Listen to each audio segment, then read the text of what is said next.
Irrational में कौन कौन से होते हैं, जैसे अच्छा मैं क्वेश्चन पूछता हूँ कि भाई जो इरेशनल नंबर होते हैं उसमें कौन से होते हैं, जैसे √2, √3, √5, √7, √11। अच्छा ये ही नंबर हमेशा क्यों होते हैं? √4, √9, √16 ये नंबर इरेशनल नहीं है। क्यों? सिर्फ यही नंबर रूट के अंदर आके इरेशनल क्यों हो जाते हैं? इरेशनल नंबर क्यों? पहली बात तो ये। अच्छा इसमें एक आपकी बुक में भी दिया है एक फॉर्मेट √p करके, ये किस चीज़ के लिए है? इरेशनल नंबर्स के लिए। अच्छा अब यहाँ देखोगे कि p क्या है? p क्या होता है? p है प्राइम नंबर। p क्या है? प्राइम नंबर है। ठीक है, तो प्राइम नंबर पहले तो यही देखते हैं कि प्राइम नंबर क्या होता है। प्राइम नंबर जिसको नहीं पता, प्राइम नंबर कौन से होते हैं, फॉर एग्जांपल जैसे 2 है, ये किसकी टेबल में आता है? 1। और किसकी टेबल में? 2। तो प्राइम नंबर कौन से नंबर हैं जो या तो 1 की टेबल में, ठीक है, 1 की जो टेबल है उसमें तो सब आएंगे, ठीक है, वो हर एक नंबर का फैक्टर होता है 1 तो। और दूसरा कौन सा नंबर होगा? खुद का। तो मैक्सिमम कितने फैक्टर हो सकते हैं प्राइम नंबर के? ये 2, 1 और सेल्फ। फॉर एग्जांपल अगर 3 है, किसकी टेबल में आता है? 1, इसमें तो आएगा ही आएगा, और एक खुद की, बस। 5 है, किसकी टेबल में आता है? 1 या 5 खुद की। ये क्या है? ये प्राइम नंबर है। मतलब इनके सिर्फ 2 ही फैक्टर हो सकते हैं और फैक्टर नहीं हो सकते। तो इसका मतलब क्या है? प्राइम नंबर पता चल गया। कोई भी, ये साइन किसका है? रूट। अगर रूट के अंदर कोई भी प्राइम नंबर लिख दें हम, क्या, अगर कभी भी रूट के अंदर जितने भी प्राइम नंबर आते हैं वो नंबर इरेशनल नंबर होता है।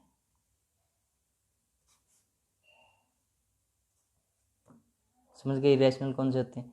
जब रूट के अंदर प्राइम नंबर चाहे कोई भी डाल दो, √11, √13, ये सब क्या है? Irrational numbers. ठीक है, रूट के अंदर कभी भी प्राइम नंबर आ जाएगा तो वो क्या हो जाएगा? इरेशनल नंबर हो जाएगा। ठीक है, और एक और बात, जो इसके अंदर जो ये वैल्यू है इसकी कभी भी एग्जैक्ट वैल्यू नहीं आएगी, मतलब एक्चुअल वैल्यू हम निकाल ही नहीं सकते, ये हमेशा याद रखना। अगर कभी कोशिश भी करोगे तो नहीं निकाल सकते, इसकी हमेशा एज्यूम करते हैं, हम मानते हैं इनकी वैल्यूज़ को, हमें एग्जैक्ट वैल्यू नहीं मिलती। जैसे अगर √4 है, इसकी तो मेरे को पता है क्या होगा, √√4 क्या होता है? 2, तो इसकी पता चल गई। लेकिन √2 इनकी हमें क्या कभी भी एग्जैक्ट वैल्यू नहीं पता होती। ठीक है, अब आगे एक बार फिर से इरेशनल पे चलते हैं। क्या था? Irrational number. अच्छा अगर मेरे को कहो कि भाई ये इरेशनल नंबर होते कौन से हैं, समझ गए इरेशनल हैं, लेकिन हमें क्या पता चलेगा कि कौन से कैसे होते हैं? तो इस पे 2 कंडीशंस होती हैं। कौन सी?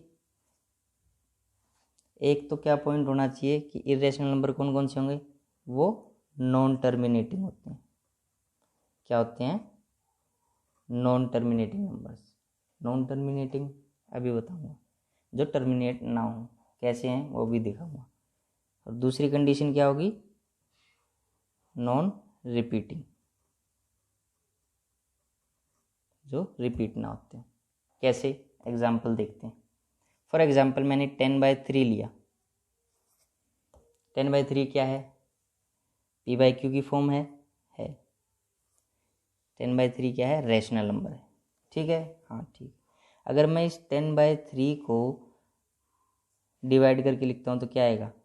ऐसे डिवाइड होगा 3 10, 3 1 जा 3 3 जा 9, 1 पॉइंट, फिर ऐसे ही ये चलता जाएगा, रिमाइंडर इसका 0 नहीं आएगा कभी। तो इसका आंसर क्या आएगा 3.333 पॉइंट, मतलब ये ख़त्म होने वाला नहीं है, ये चलता जाएगा। तो यही चीज़ क्या है, नॉन टर्मिनेटिंग। ये चीज़ क्या होती है, नॉन टर्मिनेटिंग, मतलब इसका कहीं एंड हो रहा है, नहीं हो रहा, तो ये क्या है, नॉन टर्मिनेटिंग। मतलब नॉन टर्मिनेटिंग क्या हो गया, जिसका रिमाइंडर 0 ना आए, रिमाइंडर क्या ना आए, 0 ना आए। इसमें रिमाइंडर 0 नहीं आ रहा, इसलिए ये आगे जाता था, ये क्या है, नॉन टर्मिनेटिंग। ठीक है, लेकिन अब ये याद रखना, ये मैंने रैशनल का है और ये नॉन टर्मिनेटिंग है, लेकिन ये इरेशनल क्यों नहीं है, वो भी अब बात देखेंगे। सेकंड कंडीशन क्या है इरेशनल के लिए, नॉन रिपीटिंग। मतलब जब हमने इससे डिवाइड किया तो 3 क्या है, एक यूनिक नंबर है ना। तो जो 3 है ये क्या हो रहा है, रिपीट हो रहा है, बार बार क्या हो रहा है, रिपीट हो रहा है। ठीक है, और बार बार रिपीट हो रहा है, तो इसका मतलब ये क्या है, इरेशनल नहीं है। समझ में आ गया, इरेशनल क्यों नहीं है, नॉन टर्मिनेटिंग है मान लिया, लेकिन नॉन रिपीटिंग नहीं है। क्यों, क्योंकि ये रिपीट हो रहा है। समझ गए इरेशनल नंबर। जैसे अगर √2 होता है, इरेशनल कौन से होते हैं, जैसे पाई होता है, पाई की वैल्यू 22/7 होती है, और हम अप्रोक्सीमेटली भी हम पाई की वैल्यू रख लेते हैं 3.14। ये अप्रोक्सी सोल्व करने के लिए है, वरना इनकी वैल्यू एग्जैक्ट कोई वैल्यू है ही नहीं। जैसे √2 है, आपकी बुक में भी दी होगी वैल्यू 1.4142135623 ये चलती ही जाएगी। अगर हम कैलकुलेटर में भी निकालें तो वो कैलकुलेटर भी नहीं निकाल सकते इनकी वैल्यू। ये ऐसी वैल्यूज़ हैं, नॉन रिपीटिंग है और नॉन टर्मिनेटिंग दोनों हैं, इसलिए ये इरेशनल है, रिपीट नहीं होंगे बार बार। ठीक है, इनकी वैल्यू हम एग्जैक्ट कभी निकाल ही नहीं सकते। समझ में आ गया इरेशनल। अब एक बार रैशनल देख लेते हैं कौन से हैं, रैशनल नंबर्स। इसमें 2 कंडीशंस क्या हैं रैशनल्स में। देखो रैशनल नंबर, पहली बात तो सबको पता है कि p/q की फॉर्म जो होती है वो क्या होती है, रैशनल नंबर की होती है। p क्या होता है इसमें, न्यूमरेटर, q क्या होता है, डिनोमिनेटर। ठीक है, p/q की फॉर्म होनी चाहिए। और दूसरी चीज़ क्या है, q is not equal to 0, q 0 के बराबर नहीं होना चाहिए। q कहाँ है, नीचे डिनोमिनेटर में। मतलब अगर मैं कहूँ 2 रैशनल नंबर है, हाँ है, 2/0 नहीं होना चाहिए। ठीक है, 0/2 कर सकते हो, ऊपर 0 रख सकते हो, लेकिन नीचे 0 नहीं होगा। ठीक है, इसकी 2 कंडीशंस कौन कौन होती हैं, अगर मैं कहूँ, एक होती है टर्मिनेटिंग, मतलब रैशनल नंबर कौन सा होगा जो टर्मिनेट कर जाए। मतलब अगर मैं 4 कहता हूँ रैशनल है, कैसे, 4/2 कर लो, 4/1 कर लो। अगर सिंपल 4 का है तो इसको नीचे 1 आ गया, 1 से 4 को डिवाइड किया, क्या आया, 1 4 जा 4, रिमाइंडर 0 आ गया, मतलब ख़त्म हो गया, आगे क्वेश्चन ही नहीं है। तो ये टर्मिनेटिंग है इसका मतलब। अच्छा, अभी सब पूछोगे कि भाई जो हमने 10/3 लिया था ये तो ऐसा था और ये रैशनल भी है, तो वो दूसरी कंडीशन में आता है। दूसरी कंडीशन क्या थी, नॉन टर्मिनेटिंग हो सकता है बट रिपीटिंग। रैशनल नंबर में वो नंबर, अगर कोई नंबर नॉन टर्मिनेट हो रहा है जो ऐसे है, अगर वो रिपीट कर रहा है तब वो रैशनल होगा। ठीक है, यहाँ तक रैशनल इरेशनल का समझ में आ गया। इसमें हम एक और चीज़ इस्तेमाल करेंगे, थ्योरम है 1.3 जो रूट 5 को इरेशनल प्रूव करने के लिए हम देखेंगे। थ्योरम 1.3 बहुत ज़रूरी है, रीड कर लेना, हम क्वेश्चन में आगे आएगी तब भी देखेंगे। अभी हम करते हैं क्वेश्चन 1, बहुत इम्पोर्टेंट है, ध्यान से देखना, ठीक है। क्वेश्चन क्या है? Prove that root 5 is irrational. Root 5 क्या है? इरेशनल, ठीक है, मान लिया रूट 5 क्या है? इरेशनल है। रूट 5 इरेशनल है, ये प्रूव करना है। चलो एक चीज़ इससे पहले कुछ मान के देखते हैं। जैसे दो आदमी हैं, ठीक है, ये ए है कोई और ये बी है, ये लड़ रहे हैं, ठीक है, इनकी कोई बहस होगी आपस में, तो ये लड़ रहे हैं। तो ये क्या कहता है? ये कहता है कि रूट 5 रैशनल है और ये कहता है रूट 5 इरेशनल है, ठीक है। मतलब ये मान लो कहता है कि रूट 5 डॉग है, ठीक है, और ये कहता है नहीं नहीं रूट 5 कैट है। ये कहता है रूट 5 कुत्ता है, ये कहता है रूट 5 बिल्ली है। अब इनकी लड़ाई होगी, अब माने तो माने किसकी, ठीक है। तो मतलब इसने कहा कि रूट 5 डॉग है और वो कह रहा है कि नहीं नहीं रूट 5 तो कैट है। तो मतलब क्या है, एक कह रहा है कि ये इरेशनल और दूसरा कह रहा है नहीं नहीं ये तो रैशनल है। अब यहाँ क्या सिचुएशन आ गई? यहाँ पे मेथड ऑफ कॉन्ट्राडिक्शन आ गया, मतलब कॉन्ट्रारी। मेथड ऑफ कॉन्ट्राडिक्शन मतलब यहाँ पे ऐसी स्थिति आ गई, विपरीत स्थिति, कि दुविधाजनक होगी। तो जो वो बोल रहा है कि भाई इरेशनल है और एक बोल रहा है रैशनल है, तो हम क्या करेंगे? एक की बात मानेंगे कि चलो इसको रैशनल मान लेते हैं। मतलब ये कह रहा है कि ये कैट है वो डॉग, तो हम कहते हैं चलो ठीक है हम कैट मान लेते हैं, ठीक है। तो इसके लिए मान लेते हैं तो क्या करेंगे? सबसे पहले हमें एज्यूम करना होगा, क्या? Let us assume to the contrary that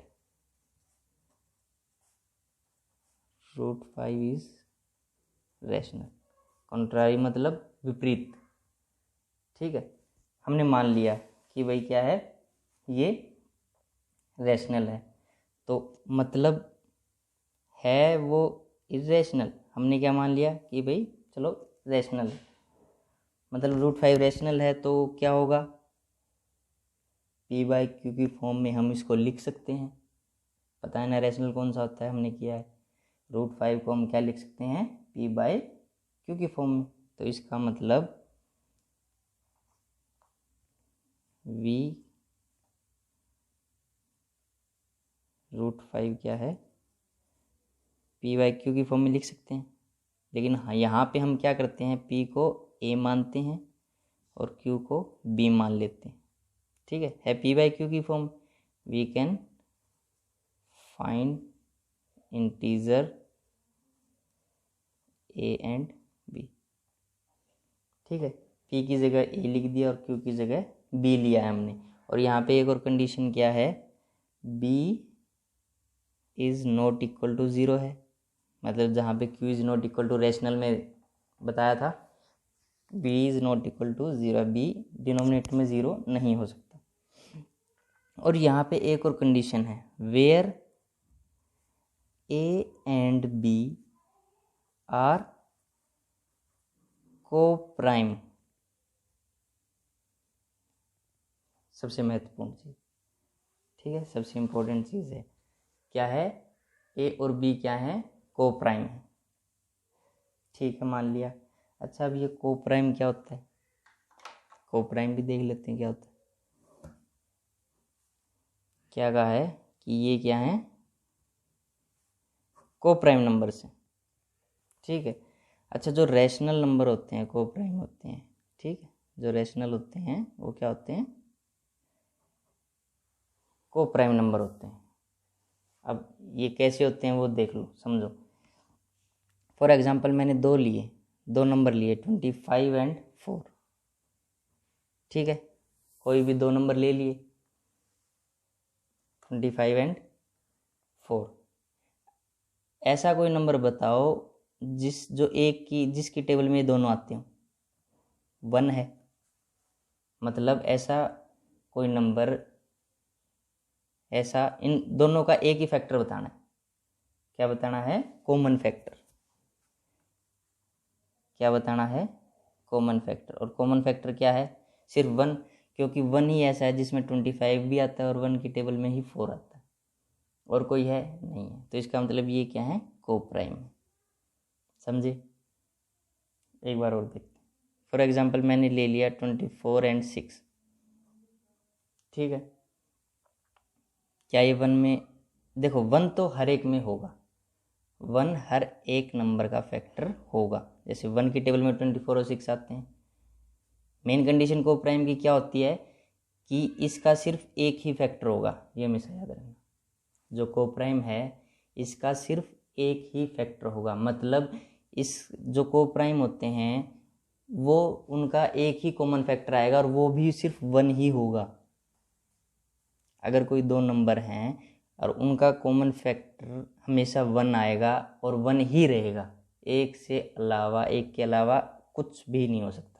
अगर होगा तो वो को प्राइम नहीं है। तो यहाँ पे 1 के अलावा 2 की टेबल में 24 और 6 दोनों आते हैं, तो यहीं पे एक कैंसिल हो जाता है, को प्राइम नहीं है।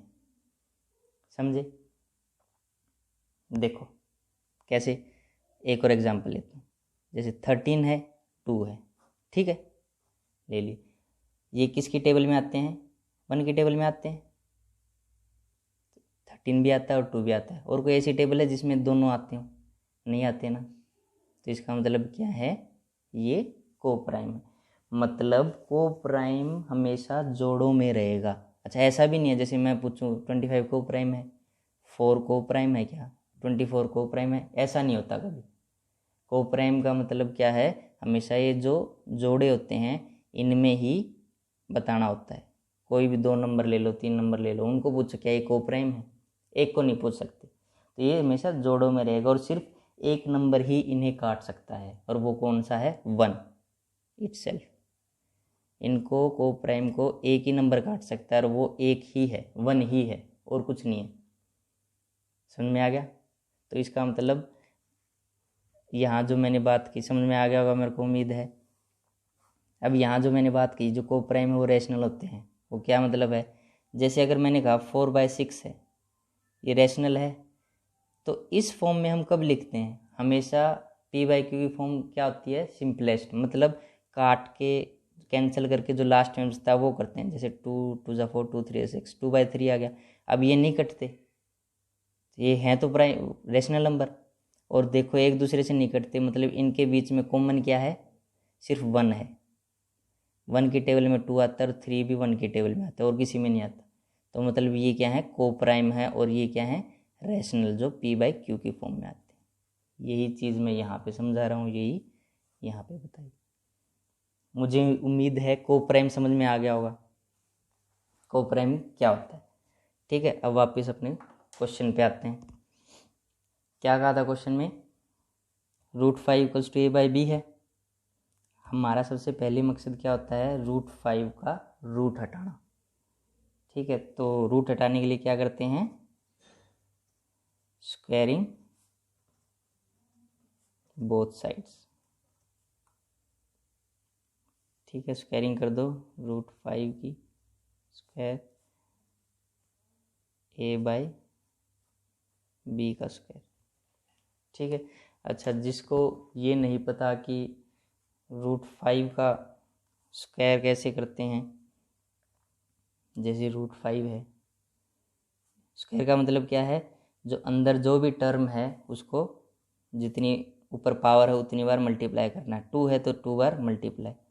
मल्टीप्लिकेशन में क्या होगा? रूट हैं 2 और अंदर सेम चीज़ है।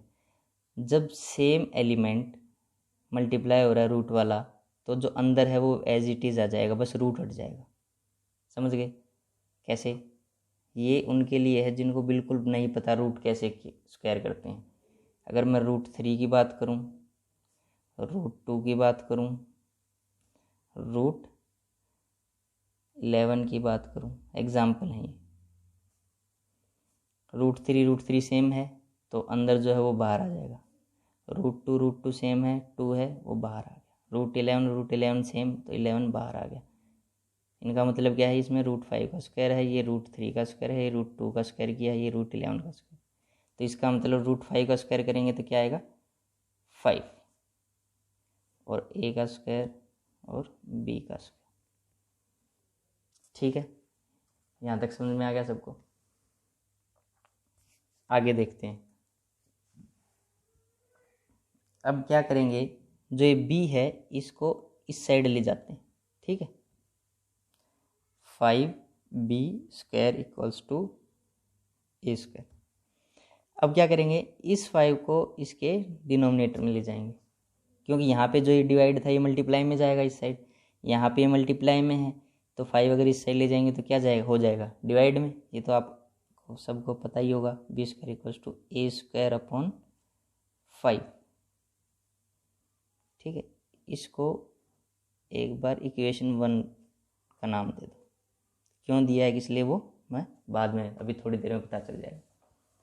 b² = a²/5। अच्छा, ये क्यों कर रहे हैं, ये इतना ऐसे सब कुछ कर रहे हैं, ये क्यों कर रहे हैं?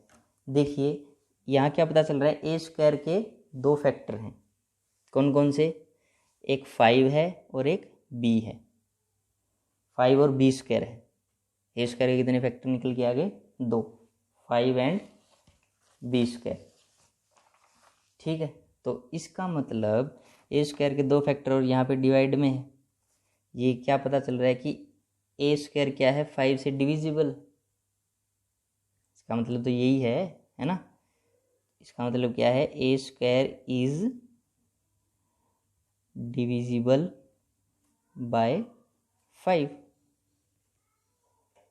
ठीक है, अब यहाँ पे हमें थ्योरम 1.3 का यूज़ करना होगा। क्या कहती है theorem 1.3? Bye theorem 1.3 it follows that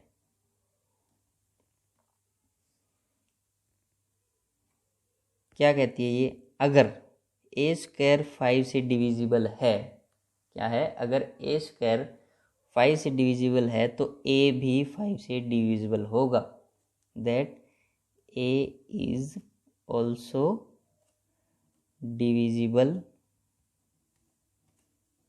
bye 5। आया समझे?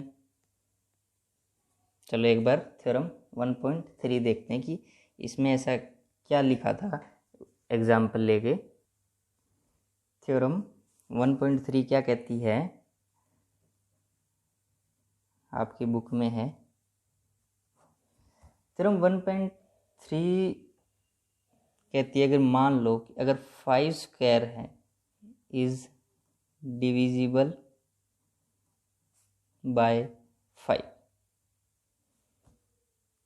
ठीक है, क्या है, 5² अगर 5 से डिवाइड होता है, मतलब क्या है, 5² का मतलब 25 होता है, सबको पता है ना। 5 × 5 25। ये कहता है अगर 25/5 क्या होता है, 5 5 = 25, डिवाइड करता है, हाँ करता है। ये कहता है अगर 5² 5 से डिवाइड करता है, 5² is divisible by 5, then 5 is divisible, 5 is also divisible by 5। मतलब अगर 5 का स्क्वायर 5 का स्क्वायर 5 से डिवाइड करता है, तो जो ये 5 है ये भी क्या करेगा, डिवाइड। 5 को 5 से डिवाइड करेंगे तो डिवाइड होता है, 1 आता है। ये थ्योरम 1.3 कहती है। ठीक है, समझ गए? मतलब जो जिसका स्क्वायर है वो खुद भी उससे डिविजिबल होगा। अगर मैं यहाँ कहता हूँ कि ए स्क्वायर अगर डिविजिबल बाय 5 है तो ए भी क्या होगा, 5 से डिविजिबल होगा। समझ में आ गया? ठीक है, अब आगे चलते हैं। इसके बाद हम क्या मानेंगे, इसके बाद हम लेट करते हैं, मानते हैं a is equal to 5c। क्या किया है, a is equal to 5c मान लिया। और अगर मैं कहूँ 5 को इस साइड ले आता हूँ। अच्छा, अब ये पूछोगे नया नंबर क्यों माना है, किस लिए माना है, वो भी देखते हैं, अभी देखते जाओ बस क्या हो रहा है। नया नंबर देखेंगे अभी क्या है। अगर मैं 5 इस साइड ले आता हूँ, डिवाइड में आ जाएगा a के और इक्वल टू c हो जाएगा। ये एक नया नंबर आ गया, c हमारे पास नया नंबर था, है ना, जो a के डिविजल में क्या है, 5। ठीक है, अब यहाँ देखिए a इज डिविजिबल बाय 5 है, a इज डिविजिबल बाय 5 है, हाँ है। तो c क्यों है, इक्वल टू c है ना, तो ये c क्यों है, देखिए c क्या है, c कंपेयर करने के लिए है, किससे, b square equals to a square by 5। आपको मैं दिखा देता हूँ, ये है ना, यहाँ क्या था, ए स्क्वायर बाई 5 था, यहाँ देखिए बी स्क्वायर क्या था, ए स्क्वायर बाई 5 था। तो यहाँ इसका मतलब क्या है कि जो सी है वो क्या है, कंपेयर करने के लिए है इसके साथ। ठीक है, यहाँ ए स्क्वायर क्या है, डिविजिबल बाई 5 है, तो ऐसे ही यहाँ ए डिविजिबल बाई 5 है। कैसे, यहाँ ए डिविजिबल बाई 5 है। ठीक है, कैसे, समझ में नहीं आया, एक बार दोबारा देखिए। मान लो जो b square equals to a square by 5 है, ये बिल्ली है। ठीक है, मान लिया, हमने माना था ये क्या है, बिल्ली है। और हमने क्या किया, हम एक और बिल्ली ले आए, समझ रहे हो, ये बिल्ली है, हम एक और बिल्ली ले आए और मिलाने लगे, मतलब कंपेयर करने लगे, क्या, कि हाँ कि ये सच में बिल्ली है या नहीं। समझ रहे हो, ये है, ये बिल्ली है, इसको भी हाँ सच में है या नहीं ये कंफर्म तो करने के लिए हमने क्या किया, एक और बिल्ली को ले आए और हम कंपेयर के, हाँ ये आँख है, पूँछ है, टांग है, ये सब मिलाने लगे। ठीक है, सबको हम क्या कर रहे, मिलाने, कंपेयर कर रहे हैं, इसलिए हमने सी लिया है। समझ गए। और ये मिलाने के बाद हम आगे क्या देखेंगे कि नहीं नहीं ये तो बिल्ली नहीं, ये तो कुत्ता ही था। ठीक है, वो कैसे, अभी देखो आगे देखते हैं क्या करना है, समझ में आ जाएगा सबको, चिंता मत करो। समझ में आ गया क्यों लिया है सी, कंपेयर की। ठीक है, अब पहले क्या था, सबसे पहले हमने क्या लिया था, √5 = a बाई बी। इसको लिख लेते हैं एक बार, क्या लिया था, √5 is equals to a by b. ठीक है, अब देखिए यहाँ a इक्वल्स टू 5c है, तो इस a की जगह ये 5c रख दो। ठीक है, √5 equals to 5c by b. ठीक है, यहाँ तक कोई दिक्कत नहीं। अब हमारा अगला काम क्या होता था, ये जो रूट होता है ये रूट नहीं रखना हमने, ये रूट क्या कर देंगे, हटाएंगे। रूट कैसे हटेगा, इसका स्क्वायर करके। अब √5 का स्क्वायर कर देते हैं और इस साइड भी क्या होगा, स्क्वायरिंग होगी। ठीक है, क्या आ जाएगा, √5 का स्क्वायर 5, 5 का square 25, c square upon b square.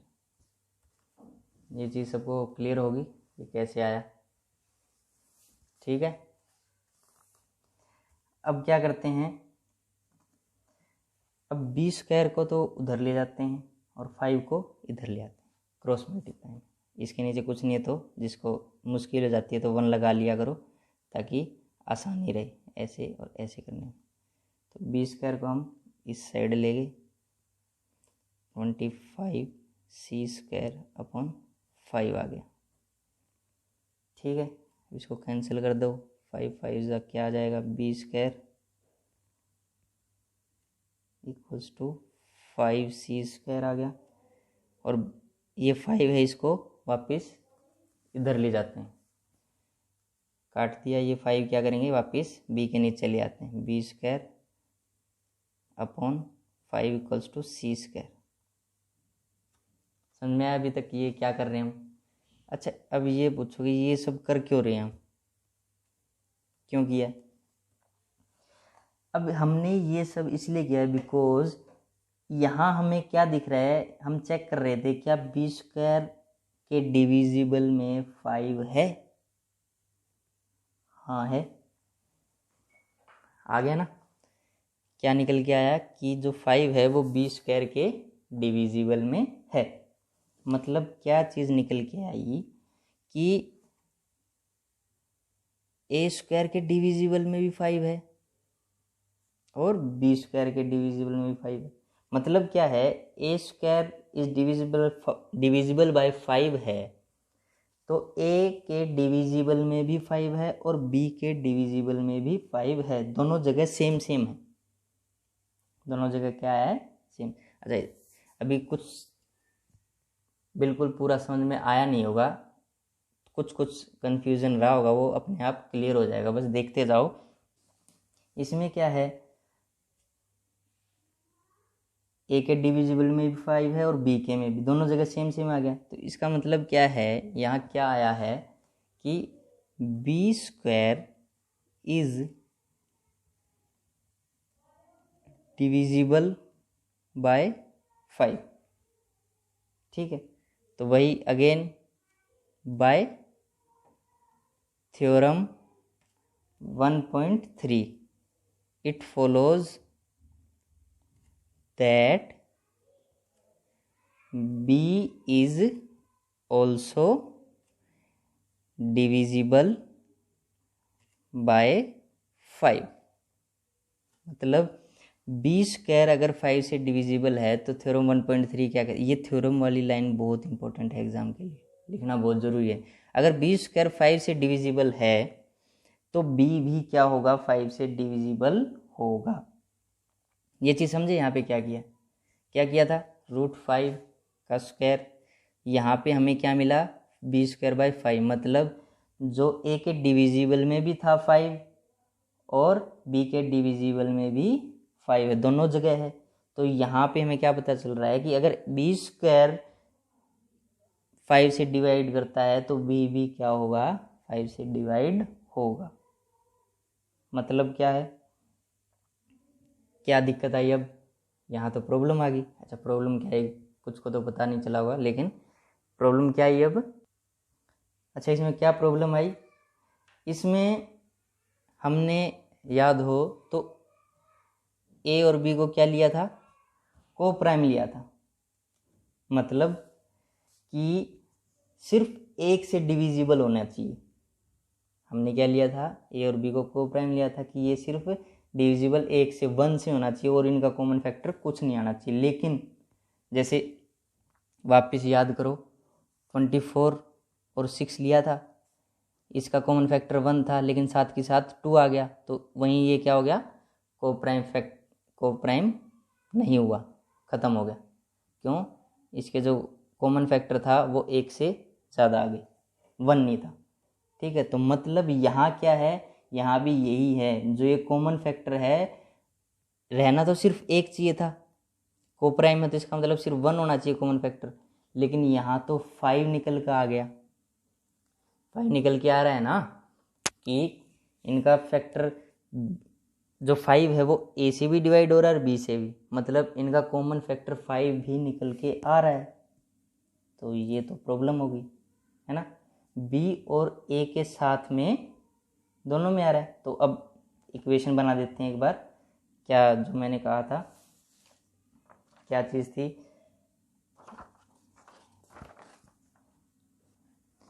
देखिए इसको b square by equals to a square by, इसको इक्वेशन 1 ले लिया और हमने इसको इक्वेशन 2 मान लिया, 2 इक्वेशन बना देते हैं, ठीक है, इसको और इसको 2 इक्वेशन बना। तो इक्वेशन 2 आई, मैं यहाँ पे एक बार दोबारा इक्वेशन में लिख देता हूँ। क्या इक्वेशंस थी, b square equals to a square by 5, ये इक्वेशन 1 थी, और b square by 5 is equal to c square, ये इक्वेशन 2 थी, ठीक है, ये थी। अच्छा, फ्रॉम इक्वेशन 1 एंड 2 क्या निकल के आया, हमने इक्वेशन बनाई, इससे क्या निकल के आया, क्या कंक्लूड निकालते हैं हम, क्या निष्कर्ष निकालते हैं, यही कि 5 is a common factor of both a and b. 5 क्या है, कॉमन फैक्टर है ए और बी का, ठीक है, but this contradicts the fact that root 5 is that root 5 that a and b are co-prime। मतलब इक्वेशन 1 और 2 से क्या निकल के आया, 5 है, कॉमन फैक्टर निकल के आया ए और बी का। तो ये इस तथ्य का खंडन करता है कि किस चीज़ का, ए और बी क्या हैं, को प्राइम है, ए और बी क्या हैं, को प्राइम है ना। क्यों, ए और बी क्या थे, को प्राइम लिए थे, क्योंकि 1 था कॉमन फैक्टर, लेकिन यहाँ पे 5 निकल के आ गया, तो इसका मतलब ये हमारी जो धारणा थी, जो हमने तथ्य लिया था कि भाई ये को प्राइम है, वो क्या हो गया, गलत हो गया, ठीक है, समझ में आया, ठीक है। अब कहा तो ये था कि 1 से जाएगा, पर ये तो 5 से भी जा रहा है, ए और बी, तो इसका मतलब hence a and b are not coprime. समझ में आया, ए और बी क्या है, को प्राइम नहीं है। अच्छा, ये आया किस लिए निकल के, दिस कंट्राडिक्शन, ये को प्राइम नहीं है, ये क्यों आया, हैज़ अराइजन, ये लिखेंगे आप ऐसे, हैज़ अराइजन निकल के आया because of our assumption that root 5 is rational। क्या मतलब है, जो ये ए और बी नोट को प्राइम है, ये जो धारणा थी हमारी कि भाई जो हमने अज्यूम किया था कि ये हुआ किस लिए, जो हम डायरेक्शन ही गलत पकड़ गए, ये क्यों हुआ, ये इसलिए हुआ कि हमने जो रास्ता पकड़ा था वो गलत पकड़ा था। हमने पहले क्या कहा कि जो मानना था कि रूट 5 रैशनल है, वो ही चीज़ गलत ली, रूट 5 रैशनल है ही नहीं। अब रूट 5 रैशनल नहीं है, इसलिए ये प्रॉब्लम आ गई कि भाई ये क्या आगे को प्राइम नहीं है, इसीलिए आया, ठीक, क्योंकि रैशनल तो क्या होता है, को प्राइम होता है, लेकिन ये तो को प्राइम नहीं निकला।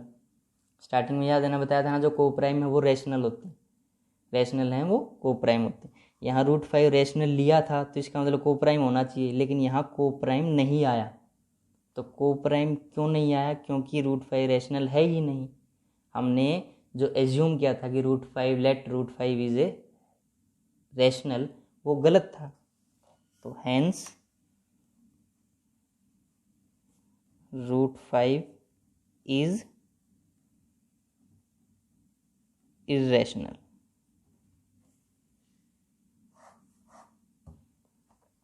ये आपका क्वेश्चन फर्स्ट, ठीक है। समझ में आ गया होगा, मुझे उम्मीद है। तो अगर किसी को थोड़ा सा भी कोई डाउट है इस पूरे क्वेश्चन फर्स्ट ही, बाकी सारे सेम है, बस यही थोड़ा मुश्किल था, इसको समझने में थोड़ा टाइम लगेगा। 1 या 2 बार इसको रिपीट करके देखोगे तो मैं मानता हूँ कि आपको बिल्कुल अच्छी तरह समझ में आ जाएगा। ठीक है, एक बार दोबारा समझ लीजिए कि हमने क्या एज्यूम किया था कि √5 क्या है, रेशनल है, जो है इरेशनल, लेकिन हमने इसके विपरीत माना था कि भाई रेशनल मान लेते हैं।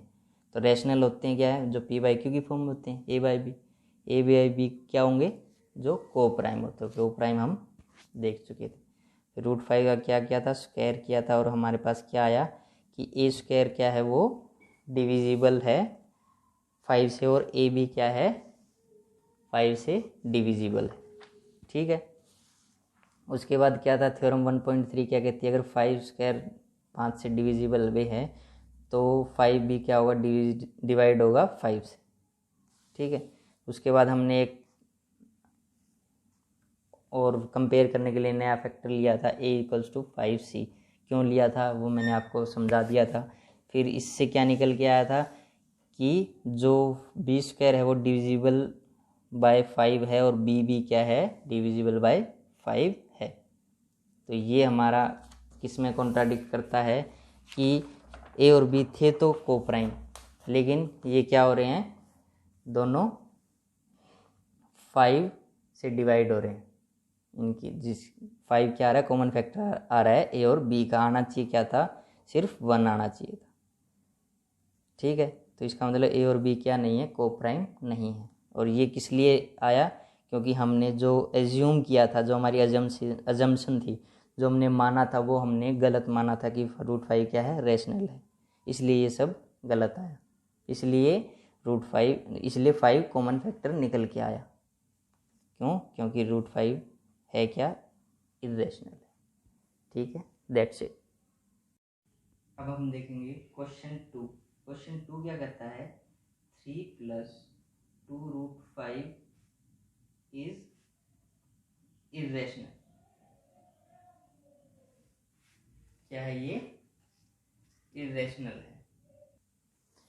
सेकंड क्वेश्चन क्या है, 3 + 2√5 इज इरेशनल। ये भी वैसे ही है, बाकी तो वैसे ही सेम है थोड़े थोड़े, जैसा फर्स्ट क्वेश्चन था। क्या करेंगे, let us assume to the contrary that, बिल्कुल वैसे ही कि 3 + 2√5 जैसे उसमें किया था, इज रेशनल मान लेंगे। ठीक है, क्या करेंगे, let 3 + 2√5 is equal to a/b।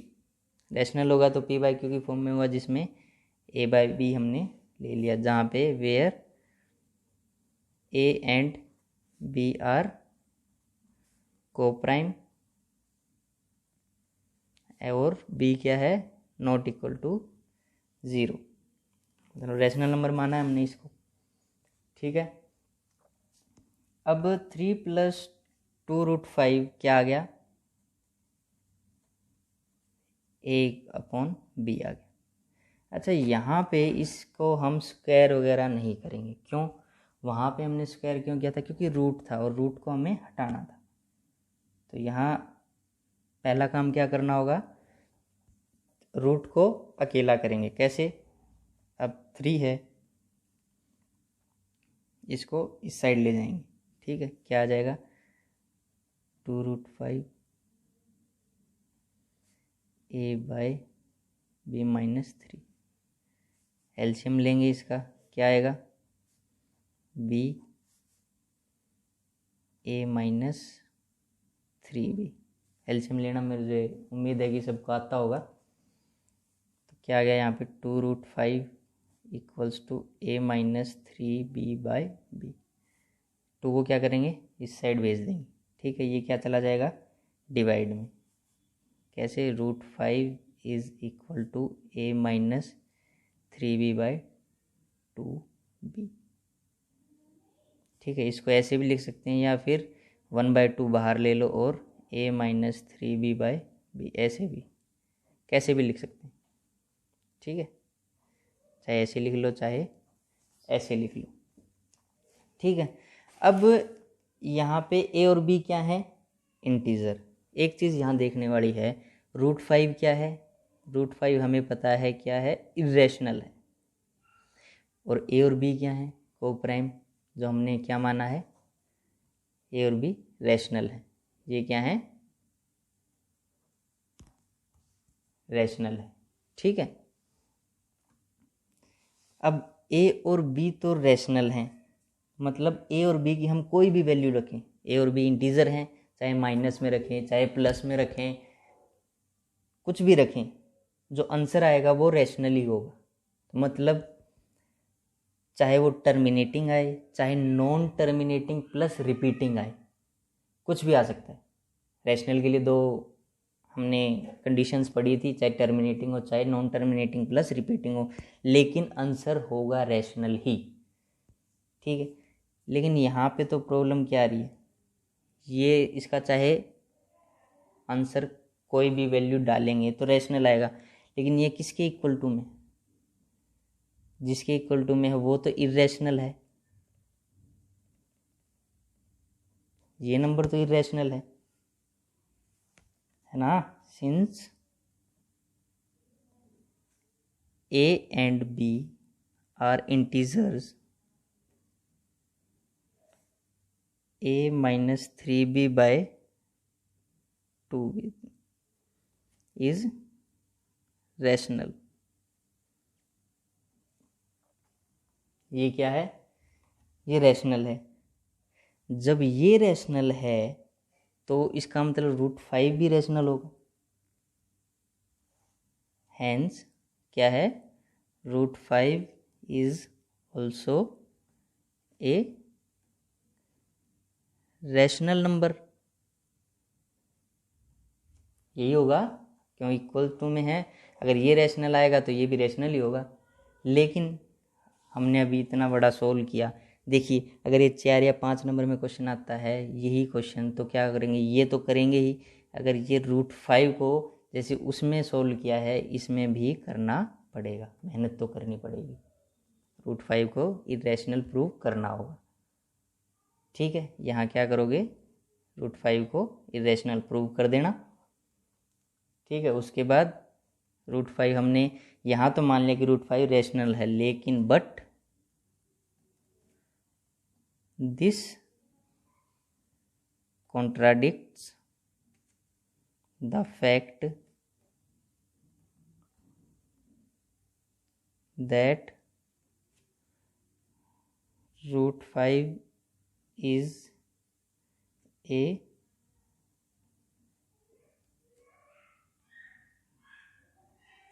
irrational। पर ये किस तथ्य को गलत साबित कर रहा है कि भाई √5 तो क्या है, इरेशनल है, तो हम उसको रैशनल कैसे लिख सकते हैं। तो जो मानते हुए आया है मतलब वो गलत है। क्या है, रैशनल इक्वल्स टू कभी इरेशनल नहीं हो सकता, ऐसा नहीं हो सकता। क्यों, अभी हमने प्रूव किया था √5 क्या है, √5 तो एक इरेशनल नंबर है, तो ये रैशनल के इक्वल कैसे आ सकता है। तो ये प्रॉब्लम क्यों आ रही है, क्योंकि हमने जो एज्यूम किया था क्या कि 3 + 2√5 क्या है, रैशनल है, ये गलत एज्यूम किया था। मतलब दिस